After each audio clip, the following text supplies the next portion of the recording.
So tell us, I've heard that there's a lot of growth in terms of Israel's investment in Asia and in Africa. Can you talk a little bit about how that has changed over the past 5, 10 years? Absolutely. Israel relied in the past on two major markets, the North American markets, mainly the US, and the European market, mainly the Western countries in Europe. But this has changed in the past decade, and even more. I can say that in the past, about 15%, 15% of our exports were to Asia. Today, it's more than 25%, and this is within a period of about 10 years. Africa was a continent that no Israeli business people looked at it in order to see what are the opportunities. And today we see a very tremendous growth in the interest of Israeli businesses to operate in Africa. Moreover, Latin America, it's another continent which we see a growth in the economic relations between Israel and various countries in this continent. I just came back last week from Japan from a visit with Minister Eli Cohen, who is the Minister of Economy and Industry, and we met there CEOs of large corporates in Japan that has never visited Israel, but they show a great interest in Israel. And why is that? Mainly because of the innovation that Israel produces. If you want to look for hubs of innovation, you will probably look at the US, Silicon Valley, maybe New England, New York. But then, if you look beyond the US, Israel is really up in the list. And today there are more than 300 companies, multinational companies that have innovation centers in Israel, like Facebook, Google, IBM, and so forth. I can also say that the Israeli government is supporting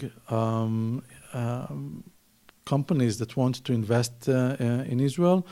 And we have a budget of a few billions of Israeli shekels to support research and development, to support manufacturing, international marketing, and so forth. So this. And if I can just cut you off right there, what types of businesses really are we talking about? What types of markets are we talking about? Are we talking more about cyber? Are we talking more about weapons? Are we talking more about agriculture? What are we talking about? We definitely do not talk about consumer goods because Israel hardly produces or hardly exports any consumer goods. Most of the Israeli exports is what is called business-to-business exports. You mentioned cyber, but I can also mention what is called fintech, financial technologies, water technologies. Yes, agriculture as well, but this is not the majority. Software. All what is called the high technologies, medical devices. Israel is a very large producer of medical devices.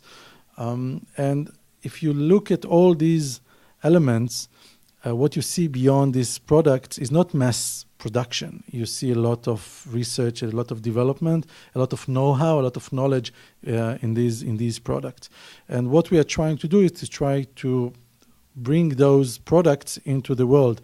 The Israeli government is trying through different mechanisms to assist Israeli companies that would like to operate abroad through the different mechanisms.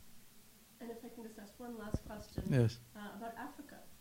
When and why did Israel turn to Africa? I had the privilege of joining the Prime Minister in his visit to Africa 2 years ago. And I think that this was a dramatic change because since then the Prime Minister, I think, visited Africa several times.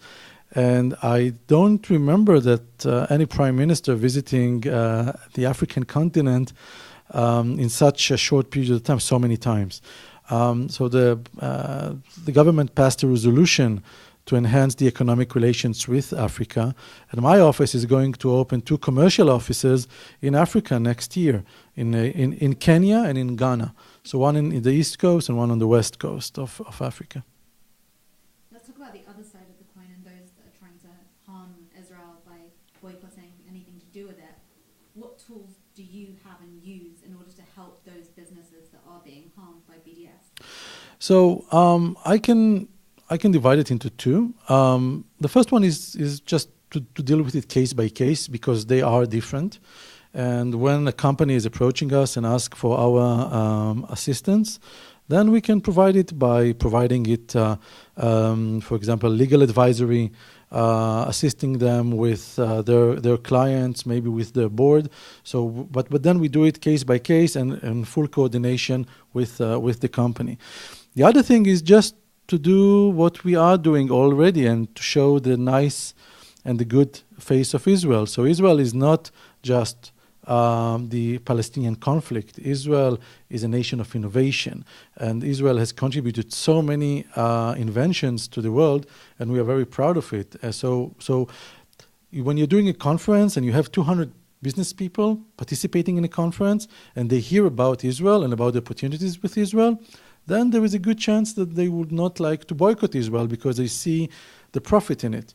And this is the way that we work. So it's case by case, and to do more and more outreach to the business sector, to the business sectors in different countries. How much harm would you say BDS is doing?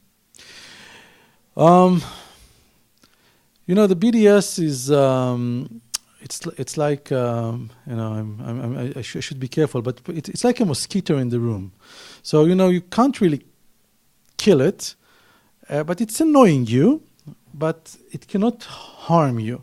It may eat you and maybe bite you a little, but it cannot really damage the Israeli economy. The Israeli economy is very strong, and its structure and the Israeli export structure, the BDS is not relevant. The BDS is if you want to boycott Israeli oranges, then the BDS is approaching don't buy Israeli oranges. But how much oranges do we export? So it's a very minor part of our overall exports. Thank you. Okay, thank you.